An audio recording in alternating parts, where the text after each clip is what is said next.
Hello, this is the Suburban Auntie, and I am going to be doing part one of my spiritual journey of the last trip that I recently took, and hopefully it'll help and bless anyone who watches it.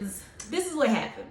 So I live in South Carolina, the greater Greenville-Spartanburg area. So what I ended up doing was I packed my bags and I went to Atlanta. And I needed to get a haircut, so I went to go see my good barber in the Mall of Georgia area, Derek. And so I saw Derek, and then after I got Brazilian wax, and before I did all of that, I hit up Dr. Malone, which is one of my really good friends who lives in the Atlanta area. And I was like, hey, I wanted to know if I could spend the night if you're in town, because she likes to travel just like me. But I was like, I just feel like I just need a girls' night. And so she was like, yeah, I feel like I need a girls' night too. And one thing I can say about a Friday night, whether you're working or not working, is that Friday nights are hard to get things together.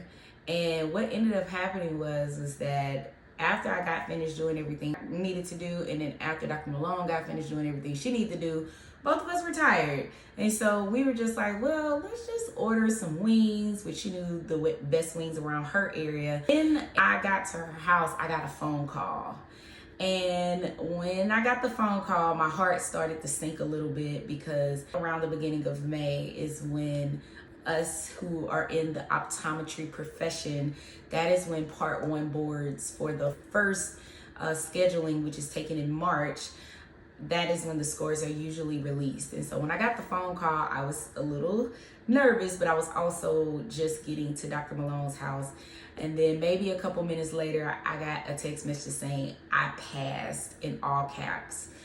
And I was just still trying to process it. And I was just like, okay, cool. Well, let me call them back. And it's not my testimony to tell. I'm hoping that one day the person that told me this will come on the podcast and talk about NBEO specifically, because I have my own story about my struggles with board exams. This particular person also has a story, same but different. FaceTiming them back, and the first thing that they told me was, I am so humbled. And they said it more than one time, just over and over again. And anytime that I've mentored somebody who is studying for boards, I've always felt emotional about it. Mainly because I feel so much joy and celebration for the person that's passed. And it's crazy because when I passed boards, although I was happy that I did not have to take boards again, I didn't have the same joy and excitement that I've had when I've talked to other people who have taken boards and passed and have had struggles with it. And I think that's just kind of attributable to the point of, God was kind of pulling me in a different direction, and I was already feeling that shift. But I needed to pass boards so that it could be proven that I could pass boards, I can do the job, but I don't need it. And everything that happened with me, which will be more so talked about on the podcast versus on Instagram or TikTok, is mostly going to be talked about on the podcast, because you need more of a long format to kind of go through all of the details of that. Tears just was rolling down my cheeks, because the person that passed boards was just pouring into me and saying, I just don't understand how somebody like you, had some of the most unfortunate things happen to you. And, I'm going to take a page out of my front line sisters. And instead of asking why me, I just asked, why not me? And it should have been me, because now it set me into a position where I don't have to work anymore. I don't have to do anything that I don't want to do anymore. And so by being able to be in that position for somebody who does not like to work, this is exactly where I wanted to be in the first place. I thought I was going to have to get a rich husband in order to do that, but God saw fit to show me otherwise. I'm not a practicing nor licensed optometrist, yet I'm a grader for the boards. And yet I mentor students struggling with boards. And yet I'm also ghostwriting recommendation letters for people who are interested in optometry school. I say all that to say that I still serve, because if God put somebody within my purview, I take that as a responsibility to lead them in the direction so that they are able to go into whatever purpose that God has for them. And their purpose does not have to be mine. But because I do have the experience of being in the profession, I am happy to serve in that capacity of being a mentor. Always keep at least a bottle of champagne wherever I go, to, you know, share, celebrate. And so we ended up doing that. And she has this TV show that she likes to watch where it's like a dating show and you end up popping the balloons. So when I think hopefully, if everything goes well, on my birthday, I'm going to be doing a special Asty's Dating Chronicle for my birthday. And I have a special story to tell if I get it done. Like I said, I don't get paid for this. I'm just doing this for fun. And so with that being doing for fun, it's just really just for entertainment for my cult following and anybody else who wants to watch. So like I said, me and Dr. Malone, we watched this Pop the Balloon show, and it was actually very funny for me. I've actually never watched the show. Maybe I've seen a couple clips on social media, but I've never actually watched the show before. But it was just so funny because we're just like these two educated preacher girls eating wings and watching this TV show, and we are just janking these people like from left to right, up to down.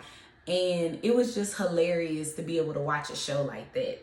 And it was light and it wasn't heavy. And, you know, I just really enjoyed it. And then when it was time for us to go to bed, she put me in one of her guest rooms. And come to find out, it's her prayer room. So the same room that I was crying in about celebrating this person passing boards, this is the same room that she uses as a prayer room. And when I went to sleep that night, me and my girls were in, then I woke up that morning and I just got on my knees and I just started praying, and I was thanking God for everything that He has brought me to and brought me through, and was praying for just different people, and just saying, Lord, just use me to be a testimony for you. And I just kept praying, and then tears were rolling down my eyes and everything. And then after I got done praying, I got up and I said, okay, well, it's time for us to go because I have a very important baby shower to go to. Dr. Malone, thank you so much for opening up your home to me, for allowing me to have a space where I felt comfortable to kneel down and pray, and also feel comfortable to be in a vulnerable state, and us be able to just have a good time where it was no, you know, drama or anything. And I'm gonna tell you this, me and Arlesia, we are like sisters, because I feel like there's very few things that we get along about, but it's like healthy arguments that we're having. We're having arguments about music. We're having arguments about the definition of wide open, which will be parlayed to probably either the second part of this spiritual journey or the third part. It just kind of depends on how long the videos are, where I'll get to the wide open part, because we should have a healthy debate about this as an open forum at this point. I get in the car, I load the girls up, and then we travel on down to Mobile so that I could go to my very good best guy friend, LaQuentin, and his beautiful wife, Mrs. Jaleesa, baby shower. They were welcoming a baby girl, Miss London Grace. That's my new niece. Thank the Lord, because I have a bunch of nephews, so it was time for me to have another niece. So I'm grateful that I got the opportunity, and I made it my business to go to the baby shower, because good friendships are hard to find. Not only is good friendships hard to find, it is difficult to have a relationship with a male and simply be platonic. And I have known LaQuentin since probably the 6th grade, you know, or maybe the 7th grade, but we've known each other since middle school, and we've been very good friends throughout the years. And you know, anytime any of my friends have life changes, such as marriages and children, the relationships typically shift. And, you know, his marriage to his wife was no different. And I was happy for that because I want him to be happy. But when I was in jail, I did lean on 𝓑𝓐𝓏 a little bit more than usual. And then before that, the aftermath of Hurricane Helene, again, I was leaning on him. And so then I asked him, I said, you know, I would like to have an opportunity to sit down and talk to your wife, because I don't like to have a situation where our friendship causes confusion in your relationship. And so it was more of a conversation of, one, welcome me into your family and let me welcome you into my family. Jaleesa, hey girl, how you doing? I love her for 𝓑𝓏. She is just the sweetest. She's a Gemini, just like me and 𝓑𝓏. So it's a beautiful family. And literally when we talk with each other, one thing that you should know about Geminis, typically all Geminis get along with each other. I don't know about other zodiac signs, but Geminis typically get along with each other, and I really don't know why. I got to Mobile and I was pretty much running short on time. I didn't have an opportunity to take a nap. So when I got to my aunt's house, I'm like getting cleaned up, getting ready for the baby shower. And then I get there and I'm about 30 minutes late, which was fine because I still was able to watch a couple of games to be played. And the most important thing, which is the food. You always go to the baby shower for the food. And I'm here to tell you that the Butlers had the best baby shower food that I've had in a very long time. It was so good. And so I'm gonna tell you what was on the plate. On my plate. Other people may have had other things, but there's just certain things I don't eat, especially like anything that's like a mayonnaise base. So I think they may have had like chicken salad or something like that. That's kind of mayonnaise based. I don't want that.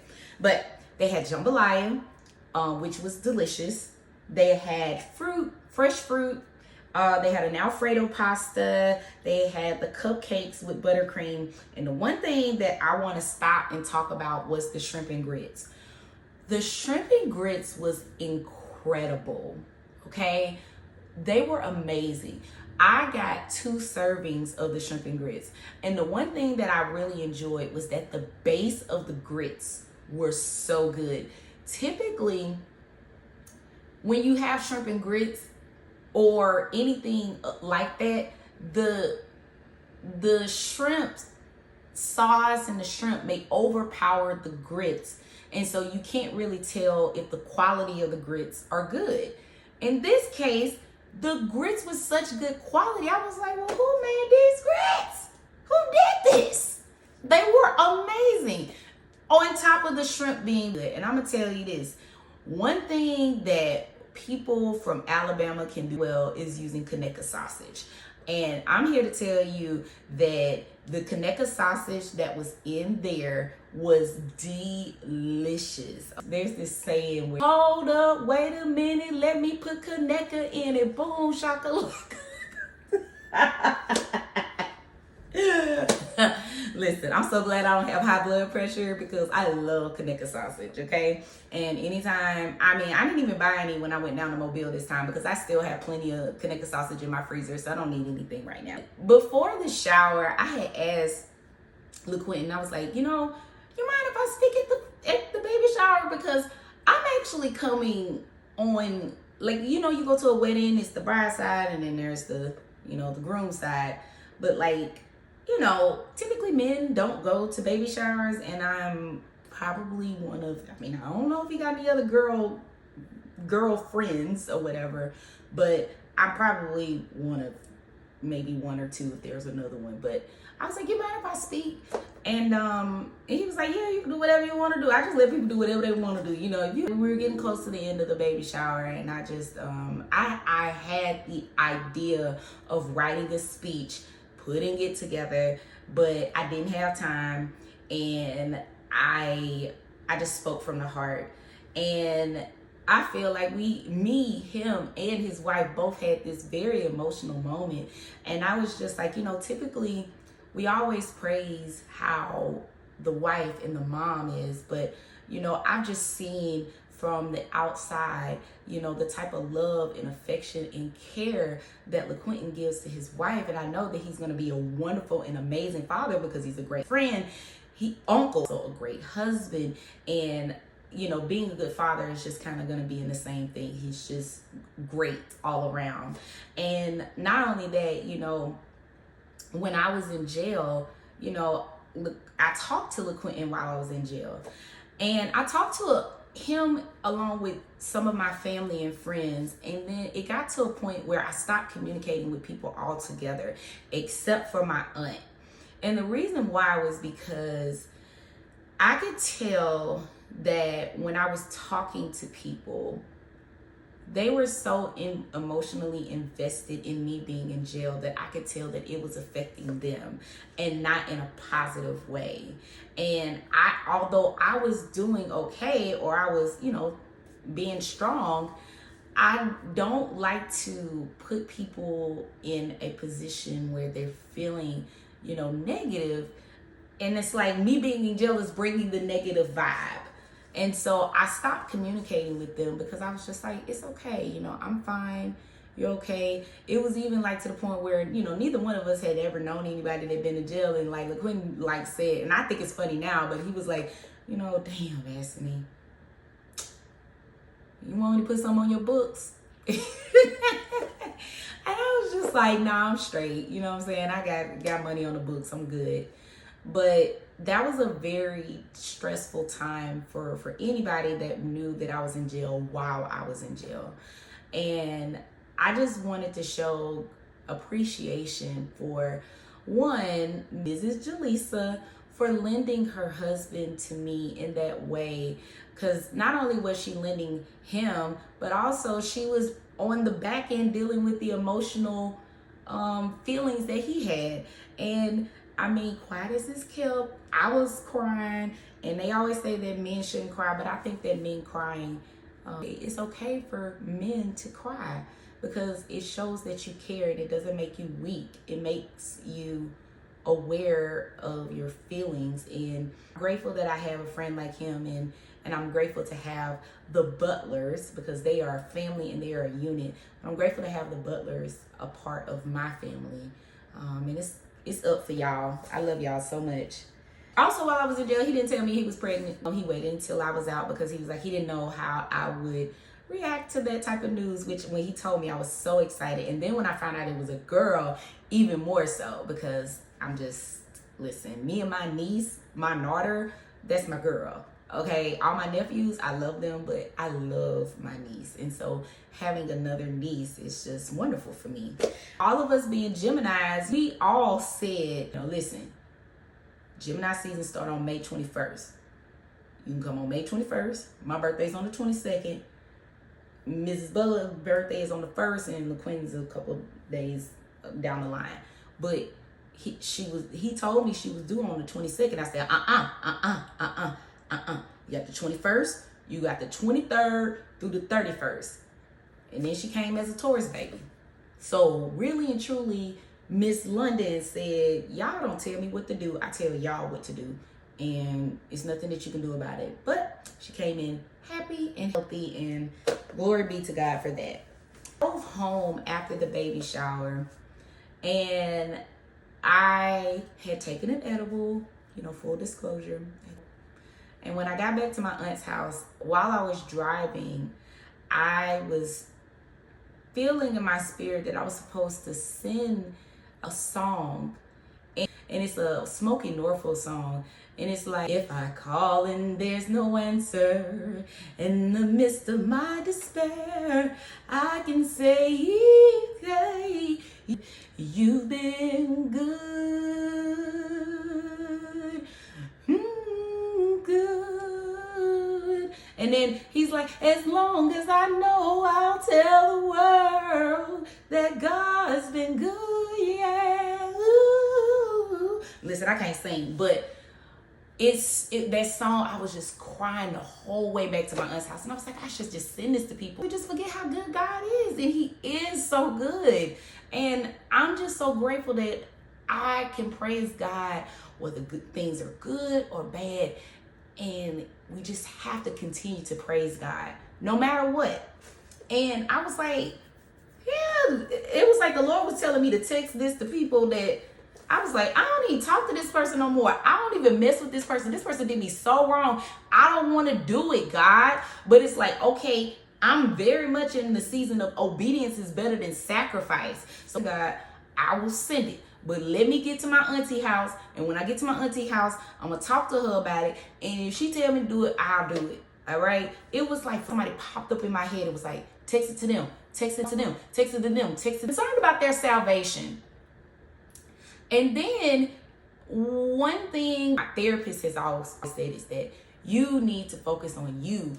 You are always trying to come in and you're fixing things, but why don't you just focus on you?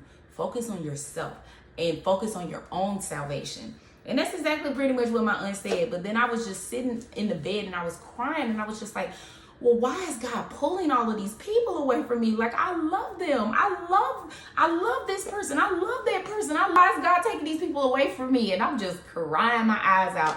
And she's just like, because, Asty, you need to let it go. She says that to me so much. And an extension of letting it go is also, if I see that person again, I should be able to just say, hello, how you're doing, and move on. No animosity, no hurt, no nothing. Just, hey, and move on. And that has been one of the toughest things, especially for certain people. I'm just like, how do I move on from that? How do I forgive that?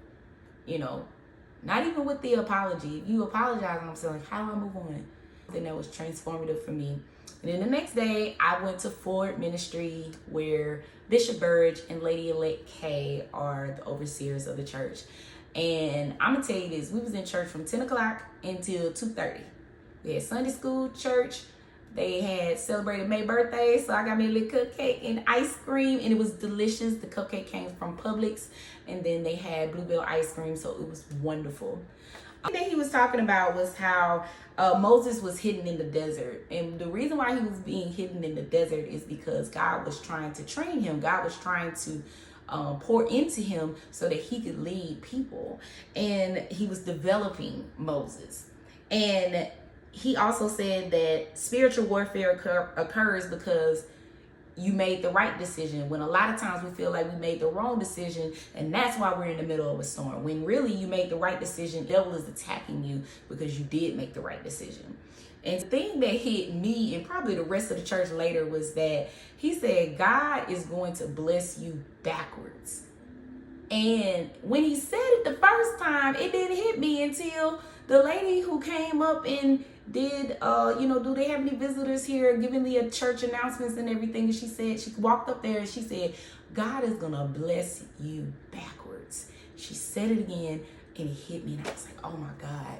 And simply put, God is blessing us backwards means that you're getting a blessing that is favored when other people around you think it's not fair. You know, they always say favor ain't fair. Well, that is God blessing you backwards, because you don't have to have it all. You ain't got to have what everybody feels like you are supposed to have for God to show you abundant favor. So God is going to bless us backwards. I'm not part of Forward Ministries as a member, but I'm an extended family of the church, and I believe it. I believe that God is going to bless all of us backwards.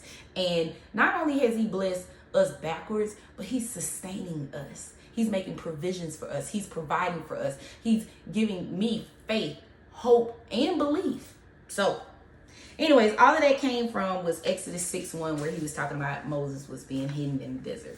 A lot of people have been surprised and shocked how I have not been to work since July of last year. And we're mid-May now, and I haven't looked for a job. I haven't missed any bills. Everything has been great. And a lot of people just like, how are you able to do that? And God did it. God did it. God did it. God made preparations for me to be in this season because he knew that something else was coming for me. So it used to be this song, 𝑐𝑂 from 𝑠𝑤𝒏 she had a gospel song, it was called Midnight. And he used to say, don't wait till midnight when there is no sunshine. You are a stranger until there is danger. That just ain't right.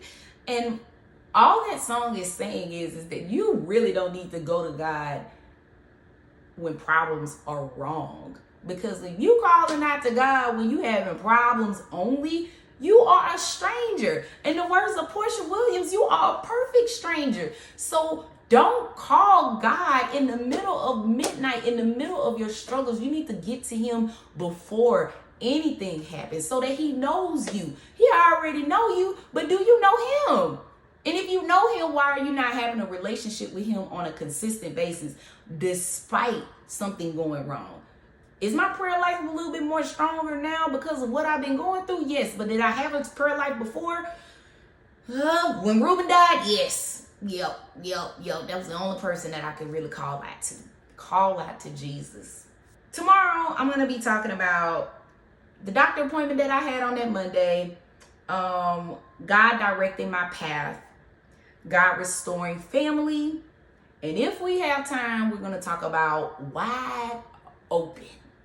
The story that will segue into what we're going to do for my birthday if I do what I'm supposed to do. I hope everybody had a wonderful day today, and y'all be blessed.